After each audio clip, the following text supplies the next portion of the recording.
Welcome back to video number 2 of the beginner series. So today's video obviously is about contouring and highlighting, just the basic steps. I didn't really do a foundation routine kind of thing, but I did touch on a couple of things about foundation, nothing too serious. I touched on a couple of things about foundation, but not too much. But I just showed you guys the basic steps and the easiest ways to basically apply your foundation, your concealer, primer, baking, different ways to do it, stuff like that. And yeah, that's basically everything. So I'll let you guys watch that video, and of course I'll catch you guys next time. Bye. So we're gonna start with primers. Well, picking a good primer. Always match your primer to your foundation, just so they work better together. So yeah, if you have really dry skin, try to stay away from matte foundations, matte primers, anything in the matte form. If you have really oily skin, stay away from anything luminous, fix plus spray, luminous sprays. That's a no-no. Always stick to matte sprays, matte foundations, and matte primers. That's for you. When you have normal skin, that's when you can kind of mix it around and do your own thing. Like, I have very normal skin. I'm only a little oil around my cheeks sometimes, so what I do is I always wear matte foundation. Not matte foundation, sorry. I always wear a matte primer, and then I'll do like luminous foundation, or I'll do luminous primer and do a matte foundation, depending on how I feel. Usually I just do strictly just something to make my skin look flawless. I do a poreless primer, and then I'll do my foundation, my regular moderate coverage, luminous-ish semi-matte foundation. Then I put a little bit of matte foundation on my cheeks. That's where I'm the most oily. So, two different ways you can apply foundation is, one is a stippling brush. It's like a flat top. It's just really good, kind of just like you stipple it in. You never want to rub it, like slide it around. You always want to stipple it into the skin. That's usually how you use these things. It's just like that.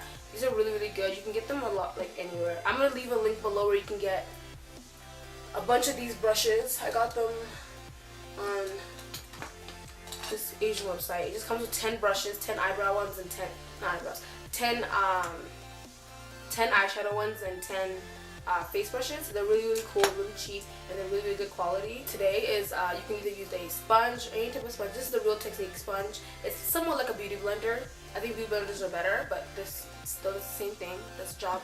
So it's just anything like this. It's a flat area for your foundation, and then this pointed area for concealer. It's like an all-in-one. You literally do everything with this. I also bake with this as well. So we're gonna get started. So I already put on a poreless primer with the baby skin one. It's really cheap. You can get it at Shoppers or any type of drugstore. And then I'm just gonna start with my favorite foundation ever, which is my Clinique Even Better Espresso foundation. So what I do is I kind of just put it on a sponge. I kind of just put it everywhere, and then I just kind of start to sponge it in.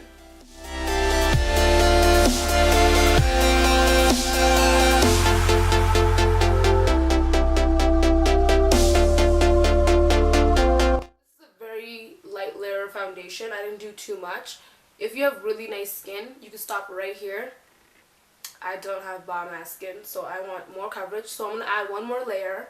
Usually when I do this and I'm going to mix it with another foundation, I usually just do one layer, because one layer does cover enough for me.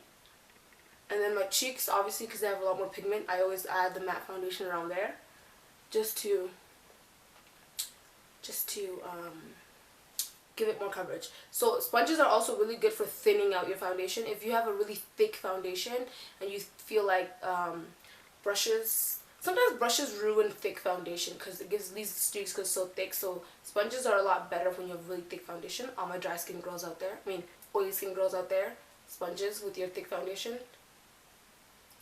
Peanut butter and jelly. Peanut butter and jelly. So I'm going to take my Becca Evermatte Poreless Foundation. I'm going to take this brush because I want to stipple in so I get good coverage. So I can't, sometimes I don't like to use sponge for when I do like my cheeks and stuff, just because it doesn't give me the amount of coverage I really want. So, and then I just kind of stipple it into my cheek area for more coverage, and around my mouth. And it kind of mattifies my cheek area because that's where I get all my oils. Do it around my mouth. This step is optional. If your face looks bomb with just the first layer of foundation, you can go ahead and continue the next step. But I like to make my foundation look very flawless and full coverage, especially because if I'm gonna put on foundation, I'm gonna put it on. I'm not gonna half-ass it. I'm not gonna put a little bit so my skin peeks through. I don't really care. Like, I'd rather just go around with no makeup on than if I'm gonna do all that. So I always do another layer just to give me that extra full coverageness. This is the foundation Cacao. Just gonna get into the skin real quick. You guys just kind of see it's all even. Doesn't look too off here. Like, I know this foundation isn't perfect, but it's not too off. It gives me that nice coverage. Nothing's really peeking through. You know, it looks... Nothing looks too, like, cakey. That's what the sponge is really good for. It kind of thins out, makes foundation look very, very skin-like. So, yeah, you guys see that?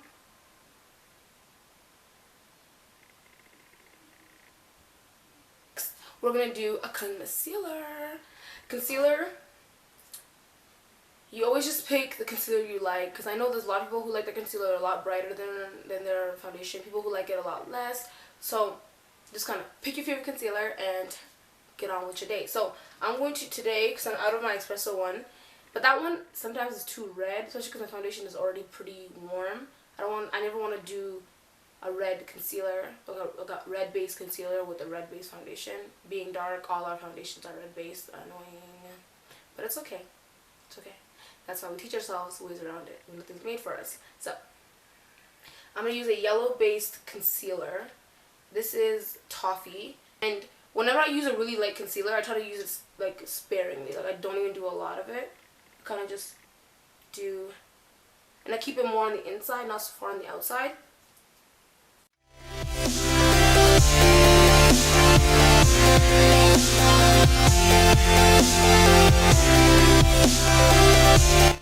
Okay, so you can again use your same foundation brush to stipple in your foundation, your concealer if you want. I usually do that sometimes when I'm too lazy to get my, because sometimes I don't like getting my hands dirty from my sponge, so I'll just use my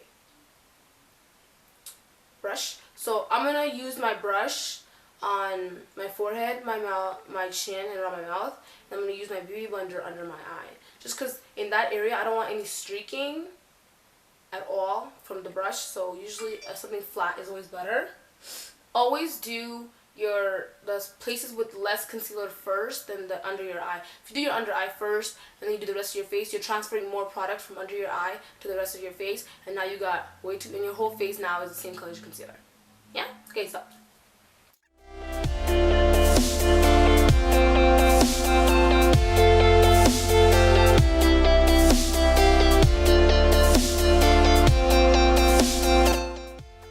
plus about using your foundation brush to also do your concealer is it'll tone down your concealer color and kind of make it blend closer to your foundation, so it looks more natural and not so obvious that you're wearing a whole bunch of concealer.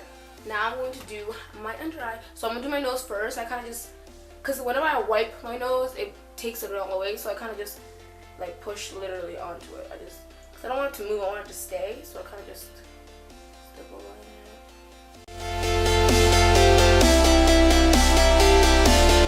After that, I kind of just start with my under eye.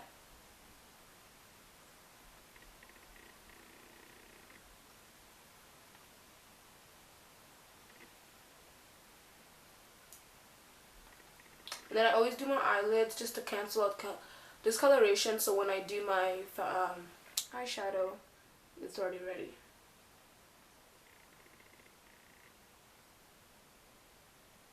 So after that, I take the bottom where I did my foundation earlier and I kind of blend around just to make it blend more, so it looks more, you know.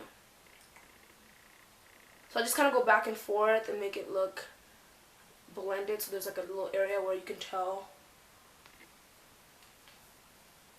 there's a transition and it's not just like white and then black, right? So just kind of blend and mix. Okay, so same thing on the other side.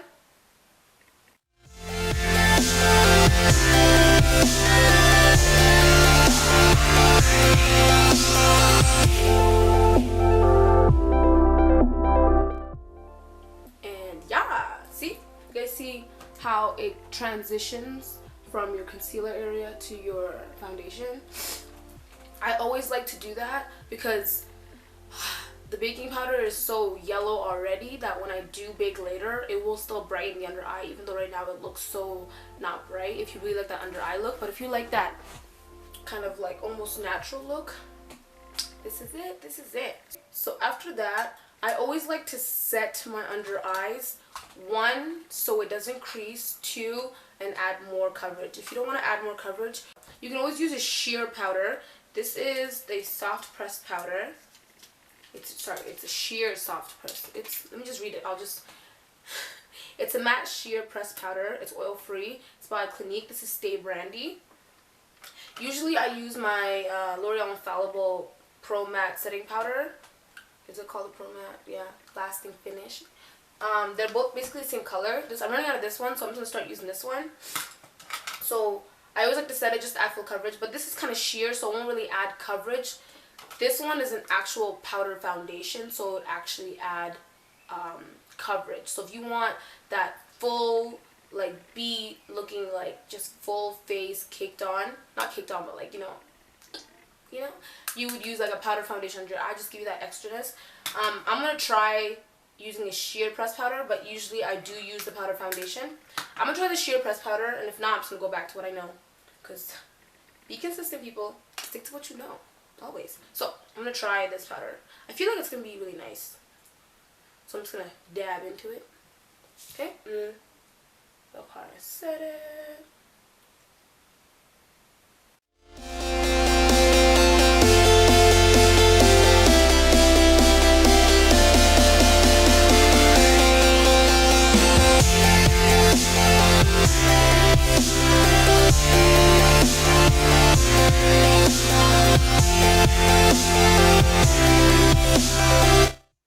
Okay.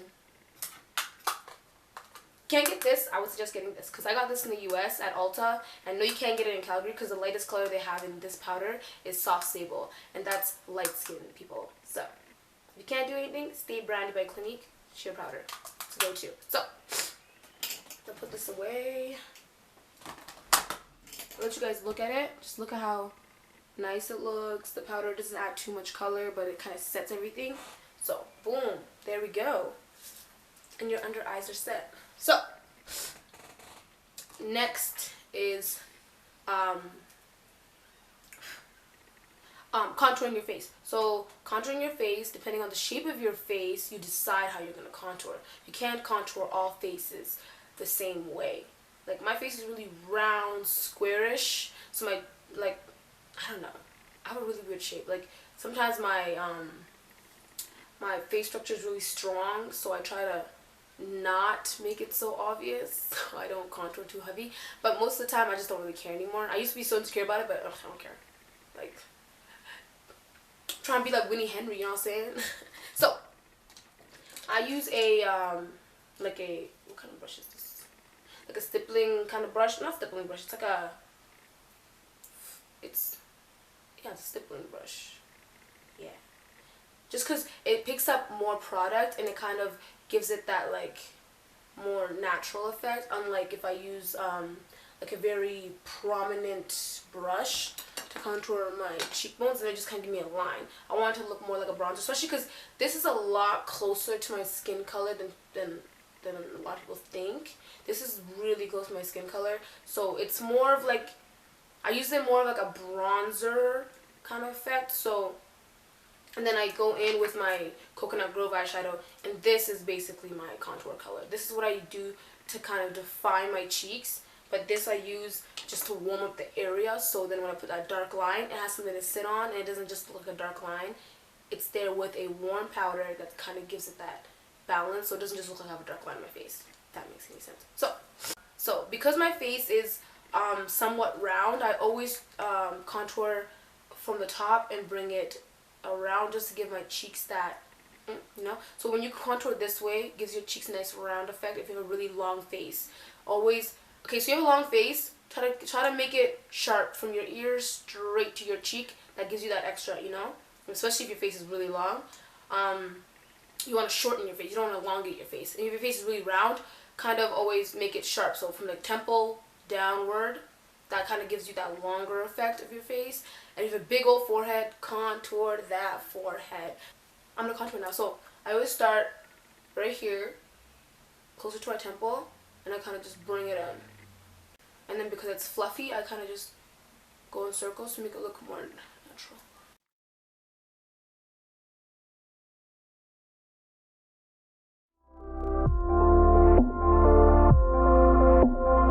Something pointy, dab it in there. And I always start in this area because that's where the bridge really is, right here. And then I slowly start to bring it down.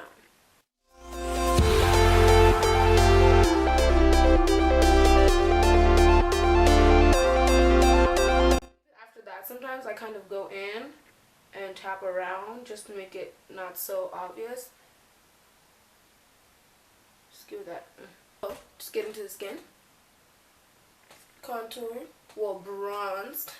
So after that, I take the same brush and I just do the same thing.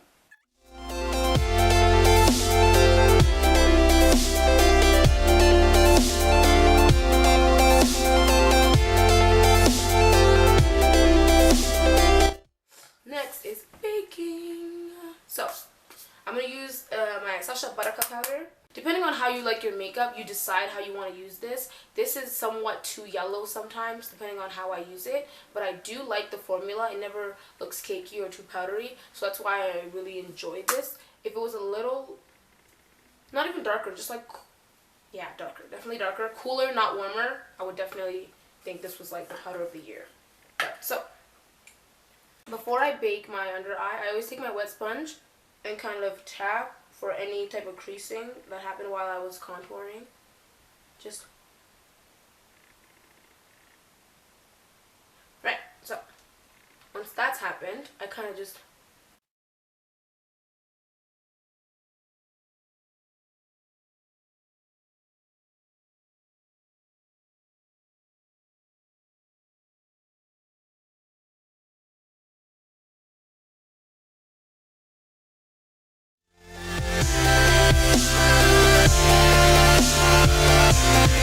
sit for, when I bake for a long time, I'll bake for a long time if I feel like it, but usually I don't like to bake just because it kind of makes it look weird sometimes, especially with this powder. It's kind of iffy but the formula is so nice that it's okay to leave it a little longer than usual. But yeah, so you should just let it bake for like 5-6 minutes and I just kind of wipe it away, or I stipple it in with my sponge. Today I will use my sponge. So I either take my damp sponge and I kind of tap it in.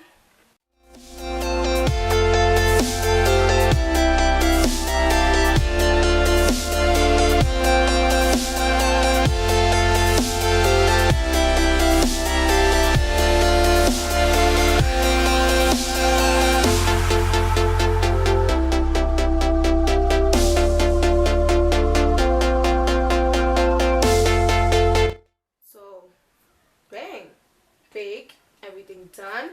So after that, I always just highlight my face. So for my nose, I always use this really nice powder by Anastasia. Well, it's an eyeshadow. It's called Buttery. It comes off yellow, but when it's on the skin, it kind of forms to a golden tone depending on the skin tone that is on its skin. Yeah, like whenever I put it on lighter skin people, it looks different. On me, it looks bronzy when I put it on. So it kind of forms to your skin color. So yeah, I always put on the tip and around my eye, my nose, and that's usually it. And then my brow bone.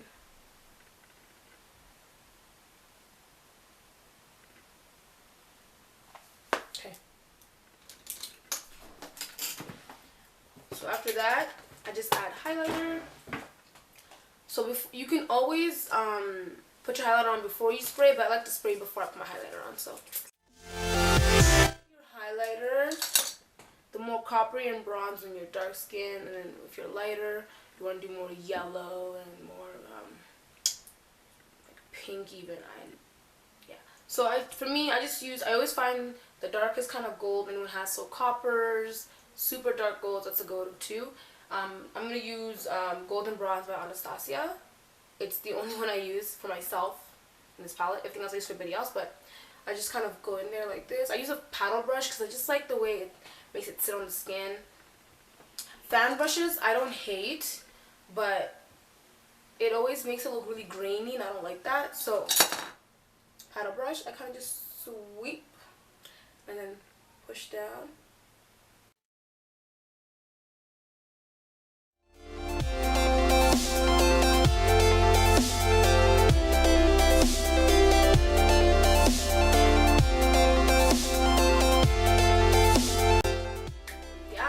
That is basically how I highlight and contour. So yeah, this is my routine. This is how I achieve a snatched, flawless face. At least I think it's flawless.